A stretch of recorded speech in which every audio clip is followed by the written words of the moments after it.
माता महागौरी की कथा। ओम नमः शिवाय। प्रिय भक्तों, आज शारदीय नवरात्रि की अष्टमी तिथि है और आज महाअष्टमी का दिन शिव प्रिया माता महागौरी को समर्पित है। आज के दिन पूरे भक्तिभाव से माता महागौरी की पूजा करने से और कथा का श्रवण करने से व्यक्ति को धन ऐश्वर्य की प्राप्ति होती है, जीवन में सुख समृद्धि का आगमन होता है, सभी प्रकार के कष्ट दूर हो जाते हैं और अमोघ फल की प्राप्ति होती है, वैवाहिक जीवन सुखमय हो जाता है।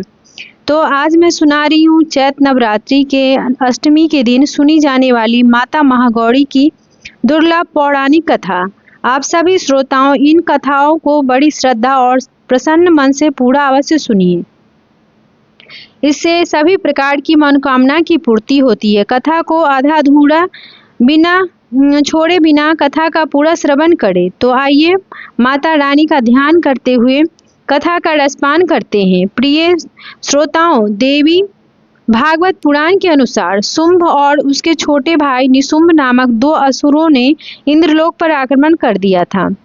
देवताओं को पराजित करके इन असुरों ने स्वर्गलोक पर कब्जा कर लिया था और देवताओं को वहां से भगा दिया। स्वर्ग से निकलने के बाद देवता इधर उधर भटक रहे थे, दुखद स्थिति में थे। तब देवताओं को ध्यान आया कि माँ दुर्गा ने महिषासुर का वध करने के बाद उन्हें वरदान दिया था कि जब भी आप लोग के ऊपर कोई संकट आएगा तो मैं तुम लोगों की सहायता करूंगी, तुम्हें उस दुख से उबारूंगी। इसके बाद सभी देवता हिमालय पर्वत के पास गंगा तट पर जाकर देवी माँ की स्तुति करने लगे। इधर भगवान शिव देवताओं का हाल जानते थे कि केवल माता पार्वती ही देवताओं को कष्ट से मुक्ति प्रदान कर सकती है। अब भगवान शिव माता पार्वती से यह सब बात कैसे कहे, क्योंकि देवी पार्वती अपने गृहस्थी में इतनी रम चुकी थी कि वे तो भूल चुकी थी कि वे माता, पत्नी और गृहिणी होने के साथ साथ जगत जननी है, माँ अंबिका है। उन्हें सभी जगत का कल्याण करना है। अब इसके लिए भगवान शिव ने माता पार्वती को व्यंग करते हुए कहा, देवी आज तो तुम काली की तरह लग रही हो, तुम्हारा गौरव कहाँ गया? जब से तुम काली का रूप धारण की थी तब से तुम्हारी काया धूमिल हो गई है। भगवान शिव के इस मजाक से देवी पार्वती नाराज हो गई और कहा, आपने मुझे काली क्यों कहा? मैंने तो सोचा था कि आप मुझे हर रूप में प्रेम करते हैं, किंतु आज आपने मेरा उपहास किया। अब मैं आपको गोरी होकर दिखाऊंगी। गौर वर्ण प्राप्त करने के लिए माता पार्वती हिमालय पर तपस्या करने चली गई। तपस्या भी उन्होंने भगवान शिव की। भगवान शिव उनके तपस्या से प्रसन्न हुए और कहा, तुम गंगा स्नान करके आओ, इससे तुम्हें गौर वर्ण प्राप्त होगा। प्रिय भक्तों, शुंभ और निशुंभ का वध करने के लिए भगवान शिव ने यह लीला रची थी। जब माता पार्वती गंगा स्नान कर रही थी तभी सभी देवता भी आदि शक्ति की आराधना कर रहे थे। माता पार्वती ने देवताओं से पूछा, आप सभी किसकी स्तुति कर रहे हैं और आप पर क्या विपत्ति आई है? माता पार्वती के पूछने पर देवताओं ने शुंभ और निशुंभ के बारे में बताया कि असुरों ने देवताओं को पराजित करके स्वर्गलोक पर कब्जा कर लिया है और तभी से सभी देवता भटक रहे हैं। अब गंगा स्नान के दौरान माता पार्वती को गौर वर्ण प्राप्त हुआ और उसके शरीर से एक श्याम वर्ण की देवी प्रकट हुई, जिसे कौशिकी देवी कहा गया। कौशिकी देवी के प्रकट होने के बाद उन्होंने माता पार्वती को प्रणाम किया और देवताओं को उनकी रक्षा का आश्वासन दिया। अब माता पार्वती की आज्ञा अनुसार माता कौशिकी हिमालय के रमणीय क्षेत्र में चली गई और वहां उन्होंने शुंभ निशुंभ को युद्ध के लिए ललकारा। देवी कौशिकी ने शुंभ निशुंभ समेत उसकी पूरी सेना का अंत कर दिया। शुंभ और निशुंभ असुरों का अंत करने के बाद भगवान शिव ने माता पार्वती को समझाते हुए कहा कि उन्हें काली कहकर व्यंग करने के पीछे का मकसद देवी कौशिकी का जन्म था, ताकि वह देवताओं की मदद कर सके और उन्हें फिर से स्वर्गलोक की प्राप्ति हो सके। बिना इस व्यंग के शुंभ और निशुंभ का वध संभव नहीं था। इस तरह माता पार्वती के शरीर से प्रकट होने के कारण देवी कौशिकी उनकी पुत्री कहलाई। देवी कौशिकी को उग्रतारा या महोग्रतारा कहा जाता है। वहीं अन्य कथा के अनुसार माँ गौरी ने देवी पार्वती रूप में भगवान शिव को पति के रूप में प्राप्त करने के लिए कठोर तपस्या की थी। एक बार भगवान भोलेनाथ ने पार्वती जी को देखकर कुछ कह दिया, जिससे देवी का मन आहत हुआ और माता पार्वती तपस्या में लीन हो जाती है। इस प्रकार वर्षों तक कठोर तपस्या करने पर पार्वती जी नहीं आती हैं। तो पार्वती जी को खोजते हुए भगवान शिव जी उनके पास पहुंचते हैं और वहां पहुंचते ही देवी पार्वती को देखकर आश्चर्यचकित रह जाते हैं। पार्वती जी का रंग अत्यंत ओजपूर्ण होता है। उनकी छटा चांदनी के समान श्वेत और कुंदन के फूल के समान दिखाई पड़ती है।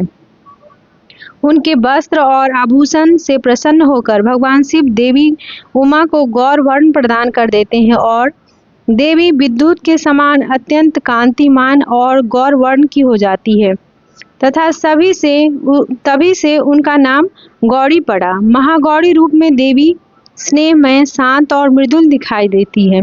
वहीं महागौरी जी से संबंधित एक अन्य कथा भी प्रचलित है। इसके अनुसार एक सिंह काफी भूखा था। वह भोजन की तलाश में वहां पहुंचा जहां देवी उमा तपस्या कर रही थी। देवी को देखकर सिंह की भूख बढ़ गई, परंतु वह देवी की तपस्या से उठने का इंतजार करते हुए वहीं बैठ गया। इस इंतजार में वो काफी कमजोर हो गया। देवी जब तब से उठी तो सिंह की दशा देखकर उन्हें उस पर बहुत दया आई और माँ उसे अपना सवारी बना लेती है, क्योंकि एक प्रकार से उसने भी तपस्या की थी। इसीलिए देवी गौरी का वाहन बैल और सिंह दोनों है। माँ दुर्गा का अष्टम स्वरूप महागौरी है। महागौरी की 4 भुजाएं हैं। उनकी दाईं भुजा अभय मुद्रा में है और नीचे वाली भुजा में त्रिशूल है। बाईं भुजा में डमरू और नीचे वाली भुजा से देवी गौरी भक्तों की प्रार्थना सुनकर वरदान देती है। जो स्त्री इन देवी की पूजा भक्ति भाव सहित करती हैं, उनके सुहाग की रक्षा देवी स्वयं करती है। कुमारी कन्या माँ की पूजा करती है तो उससे योग वर प्राप्त होता है। पुरुष जो देवी गौरी की पूजा करते हैं, उनका जीवन सुखमय रहता है। देवी उनके पापों को जला देती है और शुद्ध अंतःकरण कर देती है। माँ अपने भक्तों को अक्षय आनंद और तेज प्रदान करती है। उनका रूप गौर है, इसीलिए यह महागौरी कहलाती है। जय हो माता गौरी, माता महागौरी। इस महाअष्टमी व्रत को यह कथा पूर्ण करती है। इस कथा के अनुसार बहुत समय पहले की बात है।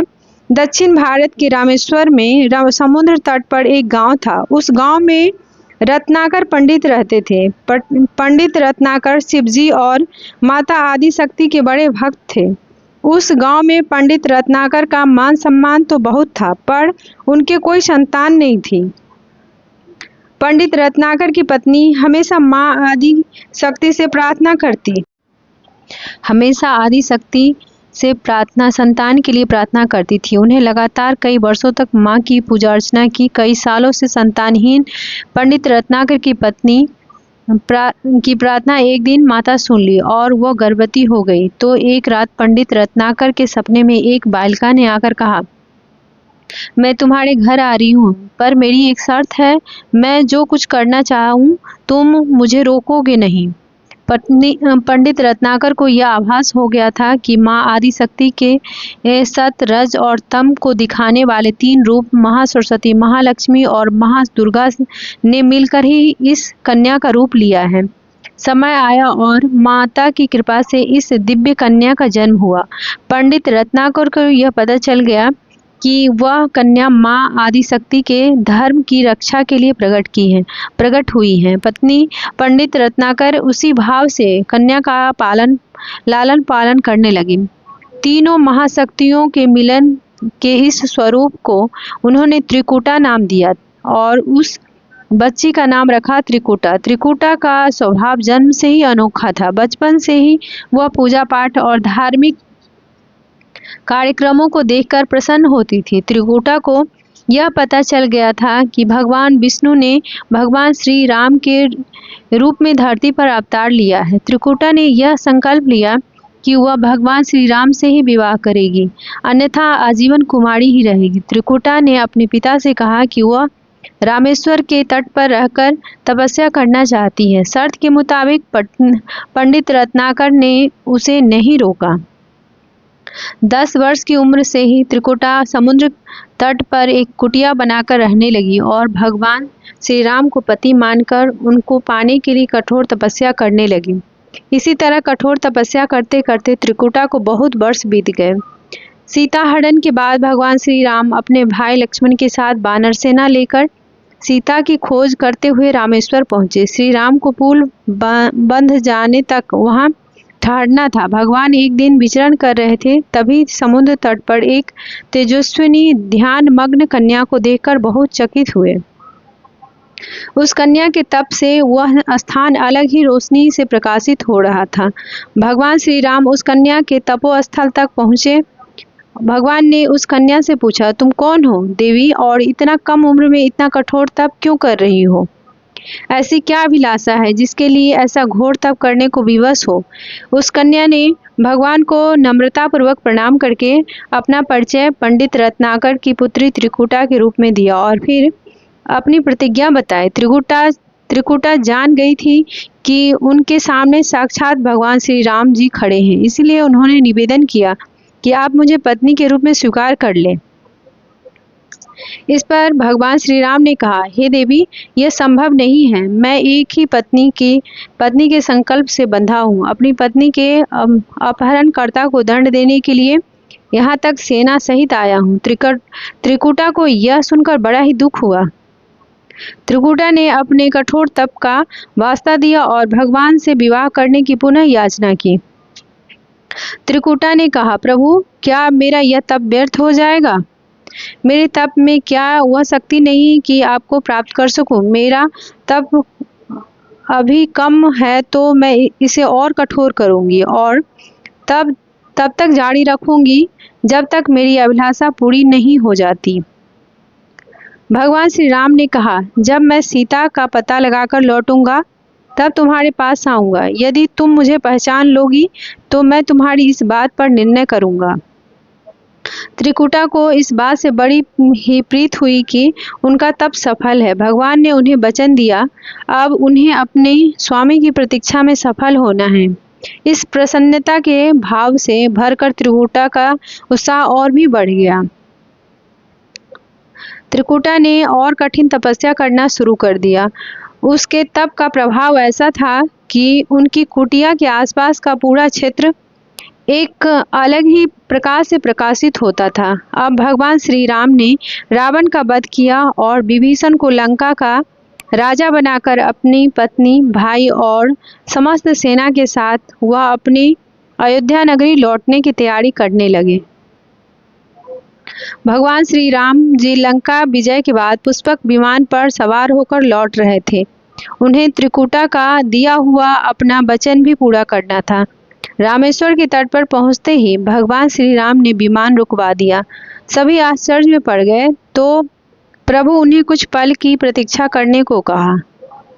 उसके बाद वह अकेले ही चल पड़े। सारी सेना भगवान की आज्ञानुसार वहीं ठहरकर उनकी प्रतीक्षा करने लगी। भगवान श्री राम ने एक बूढ़े ब्राह्मण का वेश धारण कर लिया और देवी त्रिकुटा के पास पहुंचे। प्रभु उनके साथ थोड़ी देर तक रुके, पर त्रिकुटा उन्हें पहचान न सकी। तब भगवान श्री राम अपने असली रूप में आ गए और उन्होंने त्रिकुटा से कहा, देवी, मैं आपको दिए वचन के अनुसार आपके पास आया था, परंतु आप इस परीक्षा में सफल नहीं हुई।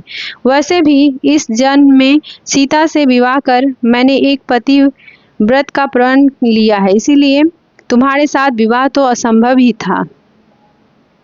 देवी त्रिकुटा कुछ निराश हो गई। भगवान ने उनकी मनोस्थिति समझ ली और मधुर वचन में बोले, देवी, आपको निराश होने की आवश्यकता नहीं है। तुम्हारा यह संकल्प मैं पूरा करूंगा, लेकिन इस युग में तो मैं एक ही पत्नी व्रत धारी होने के कारण विवश हूँ। लेकिन कलयुग में जब मैं कल्कि के रूप में अवतार लूँगा, तब मैं तुम्हें अपने पत्नी के रूप में अवश्य स्वीकार लूँगा। तब तक तुम हिमालय स्थित त्रिकूट पर्वत पर जाकर तप करो और मेरे अवतार की प्रतीक्षा करो। भगवान श्री राम ने त्रिकुटा को वरदान देते हुए कहा, तुम भक्तों का कष्ट, दुखों का नाश करते हुए इस संसार का कल्याण करती रहो। श्री विष्णु का अंश होने, उनके कुल के अवतार होने और विष्णु पूजन होने के नाते सारा संसार तुम्हें माता वैष्णो देवी के रूप में पूजा करेगा। जो भी भक्त भक्ति भाव से तुम्हारी पूजा अर्चना करेंगे, उन्हें तुम सर्वस्व प्रदान करोगी। भगवान श्री राम यह वरदान देकर चले गए। त्रिकुटा भगवान श्री राम से मिले इस वचन से अत्यंत प्रसन्न थी। उन्होंने प्रभु के आदेशानुसार संसार के कल्याण का संकल्प लिया। त्रिकुटा उत्तरी भारत के मानिक पर्वत श्रृंखला के 3 पहाड़ों वाले त्रिक पर्वत पर तप करने के लिए आ गई। वहीं पर माता वैष्णो देवी के नाम से विराजमान है। भगवान श्री राम का वरदान होने के कारण वैष्णो देवी भक्तों की सभी मनोकामना पूरी करती है, इसीलिए माता का स्वरूप कुमारी है। त्रिकुटा भगवान श्री हरि के कल्कि अवतार की प्रतीक्षा कर रही है। तो एक बार प्रेम से बोलिए, अम्बे मात की जय। जय हो अम्बे माँ। अपने सभी भक्तों की रक्षा करना, उन्हें सुख, शांति और समृद्धि प्रदान करना। प्रिय भक्तगणों, इसके साथ ही अब अन्न धन का भंडारा भरने वाली माता अन्नपूर्णा की कथा का श्रवण करते हुए कथा का समापन करते हैं। प्राचीन काल की बात है। पुरुषोत्तमपुर नामक ग्राम में एक बहुत धर्मात्मा सेठ रहा करते थे। उनके 5 पुत्र और एक सबसे छोटी पुत्री थी और उसका नाम गौड़ी था। सेठ जी का भरा पूरा परिवार था। सेठ जी ने अपने सभी 5 पुत्रों का विवाह कर दिया था और जब छोटी बेटी गौड़ी विवाह के योग्य हुई तो उन्होंने उसका विवाह एक दूसरे नगर के अपने ही समान धनी परिवार में कर दिया। अब सेठ जी की पुत्री गौड़ी दुल्हन बनकर जिस घर में गई, उसका पति अपने माता पिता का इकलौता पुत्र था। अब गौड़ी बड़े ही प्रसन्नता पूर्वक अपने ससुराल में रहने लगी। गौड़ी बड़ी ही सदाचार, गुणवान तथा रूपवती थी। एक दिन की बात है, जब 1.25 महीना हो गया, तब सास ने गौड़ी को रसोई संभालने के लिए दे दिया। रसोई की सारी बातें समझा दी। गौड़ी अपने सासू माँ का पांव छूकर रसोई में प्रवेश करती है।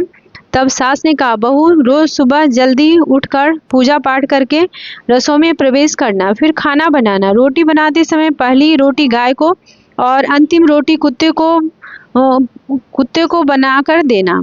इस प्रकार सास ने गौड़ी को सब कुछ समझा दिया। अब देखिए, गौड़ी 4 लोगों के लिए खाना बनाती है और खाना बनाकर अपने परिवार को खिलाती है। जब अंत में खुद खाने के लिए बैठी, तब वह देखती है कि उसके लिए तो रोटी बची ही नहीं। अब क्या करे, वह चावल, दाल और सब्जी खाकर पानी पी लेती है। अब जब शाम होती है, तब गौड़ी ने सुबह से ज़्यादा आटा लगाया और रोटी सब्जी बनाकर रख देती है। जब रात्रि में सब लोग खा लेते हैं, तो फिर से जब गौड़ी खाने के लिए बैठी और रोटी का डब्बा खोलती है, तो उसमें एक भी रोटी नहीं थी।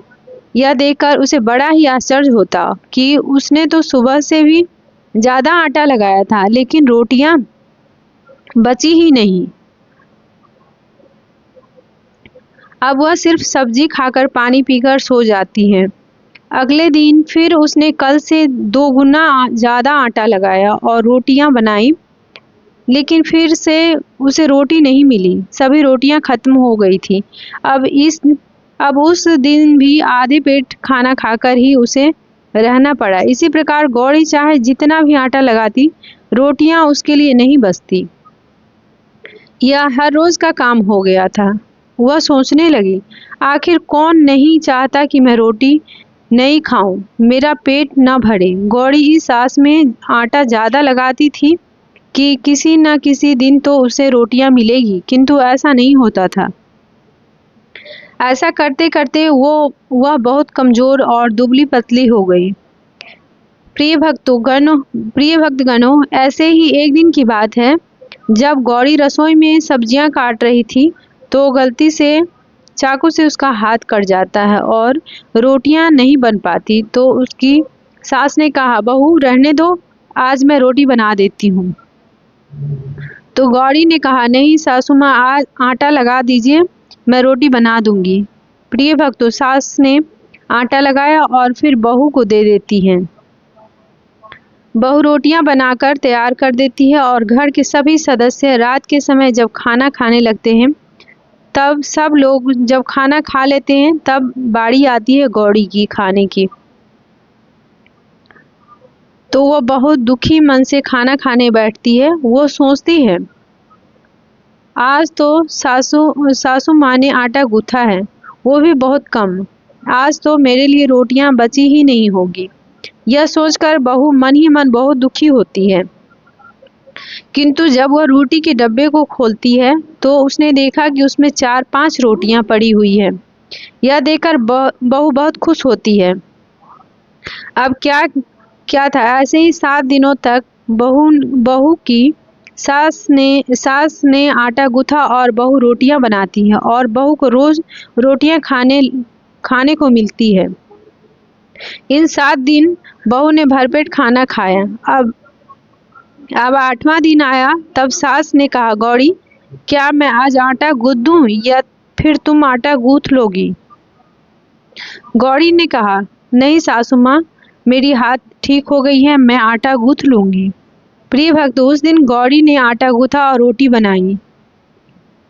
सबको खाना प्रेम पूर्वक खिलाया। जब उसके खाने की बारी आई, तब उसने देखा कि रोटी के डब्बे में तो रोटी है ही नहीं, पूरी रोटी खत्म हो गई है। यह देखकर गौरी बहुत ही आश्चर्य में पड़ जाती है। वे सोचती है, जब तक सासू माँ ने आटा गूथा था तब तक तो मुझे रोटियां मिलती थी, लेकिन जब से मैं आटा गूंथने लगी तो मुझे रोटियां ही नहीं मिलती, जबकि सासू माँ उससे बहुत ही कम आटा गूंथती थी। इसके बाद भी पूरा परिवार उसमें खा लिया करता था। ऐसी क्या बात है? यह सारी बातें सोचकर गौरी बहुत परेशान हो गई और दिन भर दुखी रहती थी। एक दिन की बात है, गौरी के पति ने गौरी से पूछा, गौरी तुम इतना उदास क्यों रहती हो?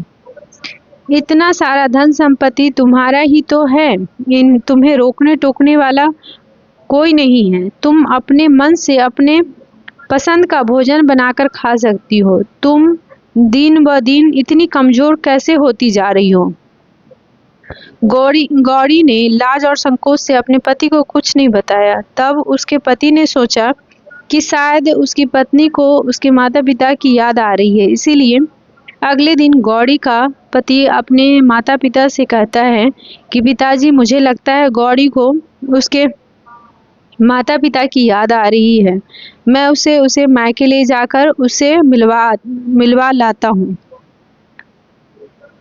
अपने बेटी की बात सुनकर गौरी के सास ससुर तैयार हो जाते हैं और उसे जाने की अनुमति दे देते हैं और कहते हैं, बेटा, यदि बहू को अपने माता पिता से मिलकर प्रसन्नता होती है तो अवश्य ही तुम उसे उसके मायके ले जाओ।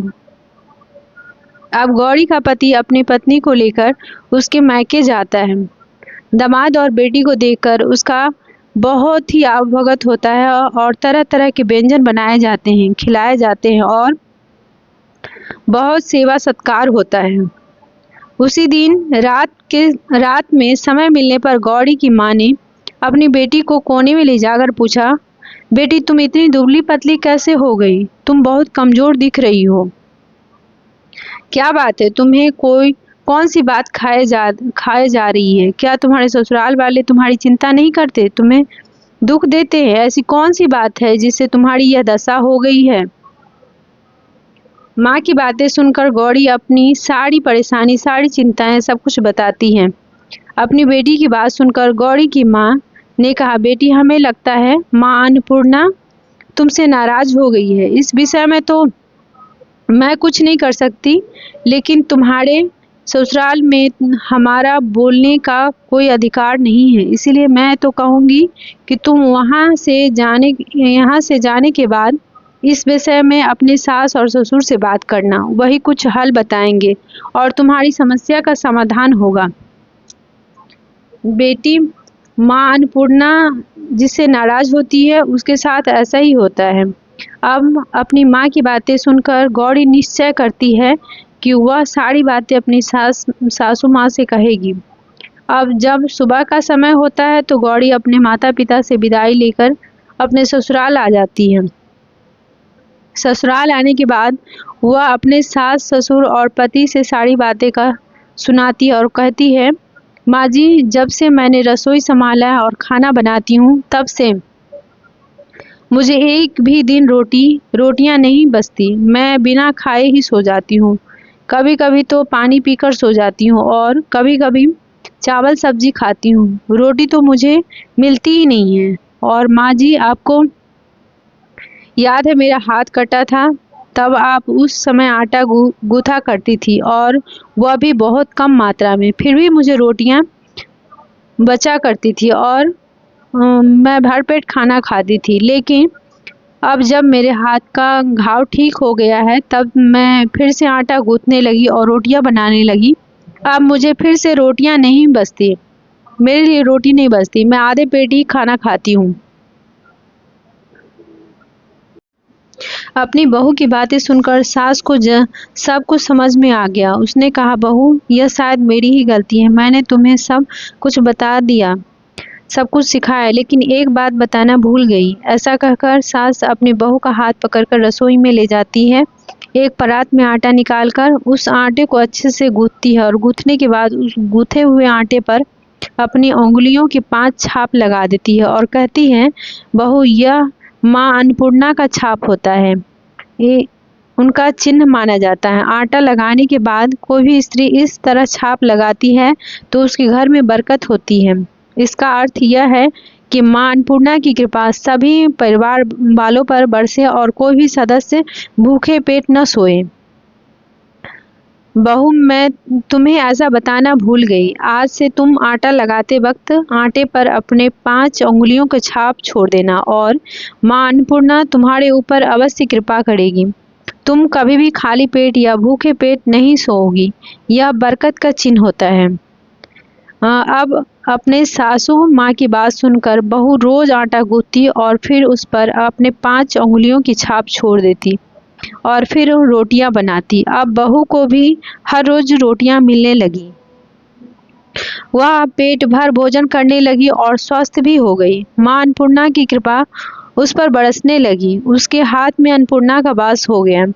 घर पर कोई भी सदस्य भूखा नहीं रहता और जो कोई मेहमान आता या कोई भी भिक्षुक आता उसे भी वह खाना खिलाकर ही विदा करती। इस प्रकार बहू के ऐसे करने से उसके घर में बरकत होने लगी, अन्न की वर्षा होने लगी। प्रिय भक्त गणों, आटा को गूंथकर उस पर 5 उंगलियों की छाप लगाना हमारी पुरानी परंपरा है। यह माँ लक्ष्मी और अन्नपूर्णा का चिन्ह माना जाता है। ऐसा करने से माता अन्नपूर्णा सदा प्रसन्न रहती है और घर वालों पर अपनी कृपा दृष्टि बनाए रखती है। घर का कोई भी सदस्य भूखे पेट नहीं सोता। हमारे पूर्वजों से लेकर अब तक यह परंपरा चली आ रही है। सभी माताएं बहनें अपने 5 उंगली की छाप आटे पर अवश्य ही लगाती है और माँ अन्नपूर्णा से प्रार्थना करती है कि सबका पेट भरना, सबका कल्याण करना और घर में अन्न धन की वर्षा करना। ओम नमः शिवाय। जय माता दी। दोस्तों, अगर वीडियो पसंद आई हो तो आप हमारे चैनल को लाइक और सब्सक्राइब करें और शेयर करना ना भूलें। धन्यवाद।